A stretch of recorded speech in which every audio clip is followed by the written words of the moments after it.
கிளாஸில் வச்சுக்கிறார். Plus sir ஏன் plus ஆச்சு?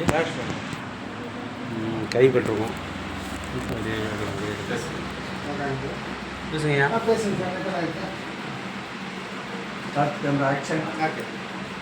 எல்லோருக்கும் வணக்கம். பேச வந்தாலும் எல்லோரும் எதை எதிர்பார்ப்பாங்க. ஏதாவது ஒரு கொக்கி போட்டு தான் பேசுவேன். அதனால் இவர் என்ன பேச போகிறாரு, சேட்டாயா வந்தாலும் ஒரு ஆர்வமாக இருப்பாங்க எல்லாரும் பார்க்குறதுக்கு கேட்கறதுக்கு. நான் கொஞ்ச நேரம் தான் பேசுவேன், அதில் ஏதாவது ஒரு விஷயம் சொல்லிட்டு போயிடுவேன். இப்போ நான் பேச போகிறது என்னன்னாக்கா, ஒரு பேத்தி ஒரு பாட்டி. எப்படி ஒரு பேத்தி ஒரு பாட்டி. ஒரு பேத்திக்கு இது நடலைனாக்கா வாழ்க்கை தொடராது. ஒரு பாட்டிக்கு இது நடக்கலைன்னா வாழ்க்கை முடிவும் வராது. இப்போ ஒரு அளவுக்கு புரிஞ்சிருக்கா? ஒரு குழப்பத்தில் இருக்கிறீங்களா? என்னடா இது இன்னும் பேத்தி இருந்தாரு பாட்டு இருந்தாரு குழப்பத்தில் இருக்கிறீங்களா? தெளிவு வச்சிடலாம். குழம்படி தெளிவுக்கு தான் வேலை. ஒரு குழப்பத்தில் வந்திருப்பீங்க. ஸோ தெளிவு வச்சிடலாம். ஸோ முதலில் நமது பாரா சங்க நிர்வாக தலைவர் பாலா சார் குருநார் அவருக்கு வணக்கம். மற்றும் பாரா சங்கத்தில் இருக்கும் பொருளாளர், செயலாளர், தலைவர் அனைவருக்கும் ஒரு வணக்கம். மற்றும் கூடியிருக்கும் சகோதர சகோதரிகள், ஜோதிட நண்பர்கள் அனைவருக்கும் ஒரு வணக்கம். அடுத்து நம்ம இந்த மீட்டிங் அரேஞ்ச் பண்ணியிருக்கோம் நமது நண்பர் பிரகாஷ் ராஜா அவர்களுக்கு ஒரு பெரிய நன்றி வணக்கத்தும் தெரிவித்துக் கொள்கிறேன். அவர் ஒரு 10 நாளாகவே எனக்கு ஃபோன் பண்ணி எப்படி பண்ணாங்க என்ன பண்ணாங்க ஒரு டென்ஷனாகவே இருந்தார். ஒன்றுமே இல்லை, அது சாதாரண விஷயம் இருந்தாலும் ஒரு டென்ஷன் ஏறி போச்சு அவருக்கு. சரி ஒன்றும் இல்லையா, சிம்பிளாக முடிச்சிடலாம் அப்படின்னு பேசிகிட்டே இருந்தோம். நேற்று ஈவினிங் 5 மணிக்கு ஒரு அரை மணி நேரம் பயங்கர டென்ஷன் ஆகிட்டார்.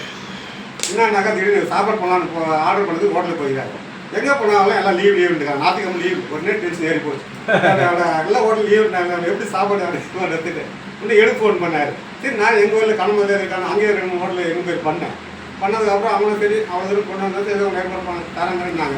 அதுக்கப்புறம் இவரு இங்கே ரவுண்ட் அடிச்சு இங்கே போட்டு ஒருத்தர் பிடிச்சி கடைசி ஒரு சமாதானம் வச்சு சரிங்க நாங்கள் செய்து தரேன்னு சொன்ன பிறகு அவருக்கு சமாதானம் வச்சு ஒரு அளவு மன நிம்மதி வந்து டென்ஷனுக்கு குறைஞ்சி ஒரு நிம்மதி ஆனார்.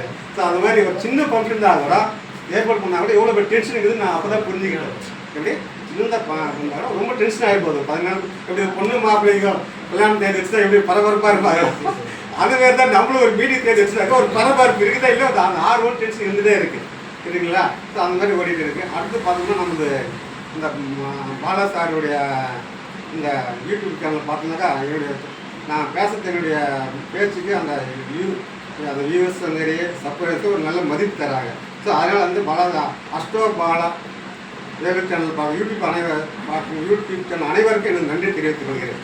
ஏன்னாக்கா உதாரணத்துக்கு எதுக்காக அப்படின்னா இப்போ வேலையில் ஒரு மீட்டிங் வந்து பார்த்து எல்லாருக்கும் வந்து தெரிஞ்சிருப்பீங்க. பார்த்துட்டு வேலையில் பெரிய மீட்டிங் வச்சார்.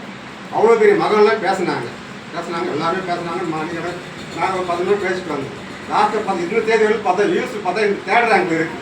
கொஞ்ச நேரம் பார்த்து எனக்கு அவ்வளோ பெரிய மீட்டிங்கில் 3rd ரேங்க் கொடுத்துருக்காங்க. அப்படின்னா அவர் நான் நன்றி சொல்லணுமா இல்லை, சப்ஸ்கிரைபர் இருக்குது இவருக்குலாம். ஸோ அதனால் 1st ரேங்க் யாருன்னு பார்த்தா நம்ம சேலத்துக்கு வந்தார் இருப்பாங்க விஜய் ஐயா, அவருக்கு 1st ரேங்க். 2வது ரேங்க் என்ன பூபதி ராஜா, அவர் வந்து பேசினார். அவர் தான் 1st டைம் மீட்டிங் வந்துருக்காரு ஐயா. ஃபஸ்ட்டு வந்தார் நம்ம மீட்டிங். ஸோ அவர் லீவில் 2nd ரேங்க். 3rd வந்து எனக்கு கொடுத்துருக்கும் போது எனக்கு ஒரு ஆச்சரியமான விஷயம். 4th ரேங்க்கு நம்ம பெங்களூர்லேருந்து வந்தார் ஜோதிடர். ஸோ அவர் தெரியுது. ஸோ அந்த 3rd ரேங்க் எனக்கு கொடுத்துருக்கிற அந்த சேனலுக்கும் அந்த மதிப்புக்கும் ரொம்ப உண்மையை சந்தோஷப்படுறேன். மக்கள் கொடுத்தது அந்தக்காக அவங்க மக்கள் கொடுத்த அந்த மதிப்பு நம்ம அவங்க நன்றி சொல்லணும். அதே போல் அவங்க தான் எதிர்பார்க்க ஒரு சின்ன ஒரு விஷயமா சொல்லணும். ஸோ அதுக்கு தான் இன்னைக்கு பேத்தி பாட்டின்னு ஒரு தலைப்பு வச்சுட்டேன். ஒரு பேத்தி ஒரு சின்ன பொண்ணு இருக்குதுன்னு வச்சுக்கோங்களேன். 10-14 வயசுல பொண்ணு அது கரெக்டாக ஏஜ் அட்டன் பண்ணணும். சரி ஏஜுக்கு வந்தால் தான் அது வாழ்க்கை தொடங்குது ஆரம்பம். அப்படி வரலனாக்கா அந்த பொண்ணுக்கு வாழ்க்கை பிறந்தும் பலனில்லை.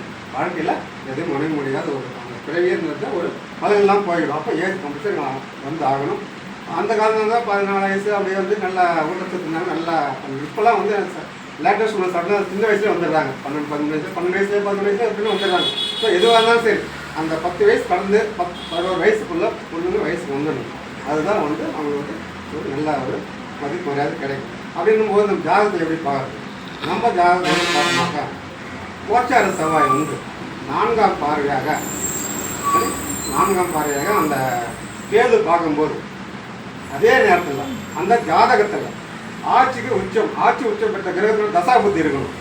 அந்த 11 வயசில் வந்து எந்த கிரகம் ஆட்சி இருக்குது அந்த ஜாதகத்தில் இல்லை எந்த கிரகம் உச்சத்தில் இருக்கும் அதனுடைய தசாபுத்தி வரும். தசா இல்லை புத்தி அந்த புத்தி வரும் நேரத்தில் செவ்வாய் வந்து 4ஆம் பரிவாரத்துலேருந்து பார்த்தோன்னா அந்த பாப்பா வயசுக்கு வந்துடும். நீங்கள் அந்த வார்த்தை நீங்கள் கரெக்டாக ஒரு இதை பார்த்துடலாம். நம்ம அந்த 10 நாள்லேயே அந்த பார்வை பார்த்த 2-3 நாள்லேயே பாப்பா ஏஜ் அட்டன் பண்ணிடும். ஸோ இது ஒரு நம்ம ஜாதகம் வந்து பார்க்கணும்னு சொல்லிடலாம், கணிச்சு சொல்லிடலாம். அந்த வயசுக்கு பாப்பா ஏஜ் வந்துடும். இந்த மாதிரி ஏஜ் வந்தால் தானே அது ஒரு பிறவிக்கு அர்த்தம், நல்லது நடக்கும். அதே மாதிரி பார்த்தீங்கன்னாக்கா அதே மாதிரி ஒரு பொண்ணு மாதமாக இருக்குதுன்னு வச்சுங்க. மாதமாக இருக்கும்போது கூட அதே மாதிரி கிரக அமைப்பு 4ஆம் முறை கேது பார்த்தாலும் ராகு பார்த்தாலும் உடனே அபார்ஷன் ஆகிடும். ஸோ அதையும் வந்து பார்த்து அந்த நேரத்தில் வந்து அபார்ட் ஆகாமல் இருக்கிறது ரொம்ப எச்சரிக்கையாகவும் ரொம்ப ஜாகிரதையாகவும் ஒரு கேர் ரிஸ்க் எடுத்து நம்ம செஞ்சுக்கிட்டு ரொம்ப நல்லது.